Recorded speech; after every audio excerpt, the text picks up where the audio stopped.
He told me that he is bad at life, but I don't think he knows what that means. He says this, I think, in response to when cheap liquor and countless cigarettes have lined his breath on nights when actions have been chased down by consequences, which resurface now like a cancer once defeated. But cancer is never truly defeated, and neither are the mistakes he's repeated. He does not believe he is worth anything, and this belief has burned itself across his body, leaving scars that penetrate your skin when you touch him, so that for a brief moment his pain becomes transferable as you begin to think you understand him. But you can never understand him. Not really. Because he is plagued by voices even he does not recognize, and there are demons who call to which he has not learned how to politely turn down. I met him amidst destruction while he silently fought back and gently whispered to the world everything is fine, while trying to decipher between truth and fabrication. You see, he looks at the world through a kaleidoscope, so that refracted fragments of what was and what could have been collide into an illusion of what is. But this is all it is, an illusion. If I believed I could reach him, I would. I would hold him gently because I do not think he has been held in a long while, and I would whisper truth to him the way he whispers lies to the world. You do not recognize the voices inside your head, but you have allowed them to become your teachers, and you practice their lessons as if they would never lead you astray, but all I have ever heard you tell yourself is, I can't. Boy, you will never make it out alive if you keep fighting silently, because life will always be an uphill battle, especially when you have become your own worst enemy.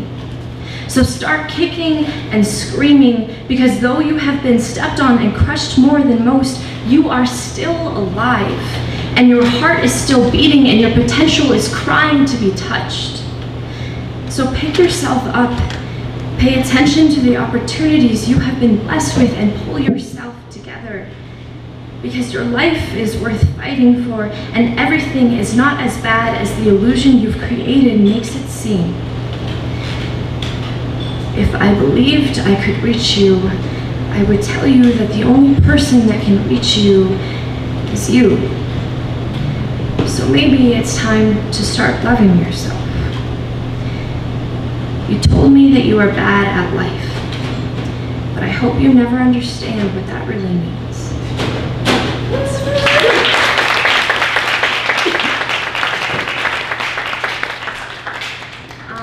And then this one, I guess both of them are kind of sad, I'm sorry. This one is actually written it's for women who have had the strength to get out of abusive relationships, but who have still had to pay the price in the end. And it's specifically written for a woman whose name was Debbie.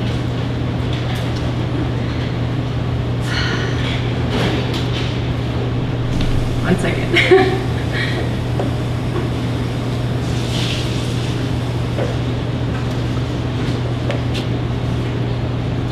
Like a metronome, clicks of a revolver set the pace of screams, whose finale ended like a meteor hitting the Earth's surface. Because though movement created her present, her past always lurked in the shadows like a stain that wears but is never fully clean, leaving her son to shake his head in defeat as he faced the day he always knew would come. And so that woman whose names were many was left faceless, both to those who could remember her and those who could not. So that their eyes looked to God in desperate attempts for recognition, because tomorrow they will pull their children closer, and tomorrow they will start to forever question every human that has come into their lives, because today they have learned the consequences of trust.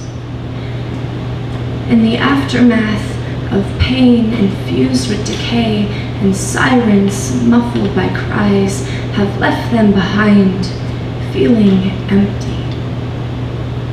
Because though electrical wave currents touched all sides of the country and cries of daughters reach every sympathetic ear, it is still too quiet. Because this morning was supposed to be little footsteps on hardwood floor.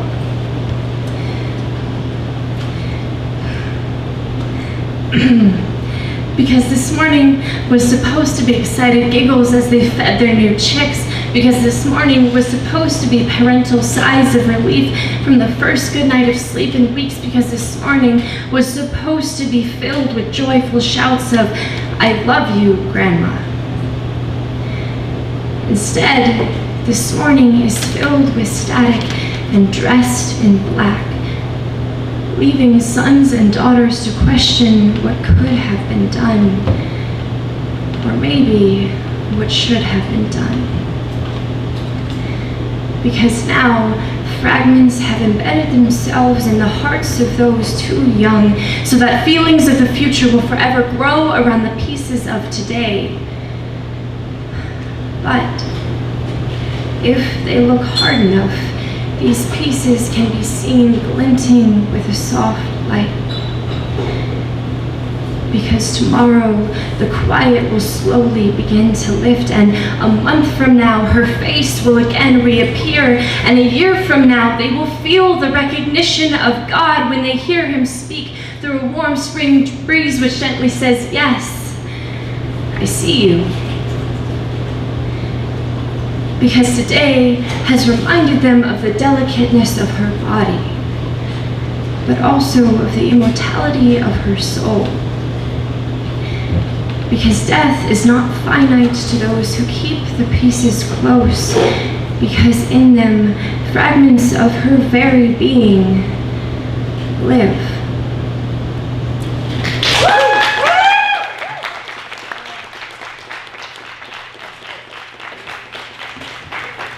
That was stunning.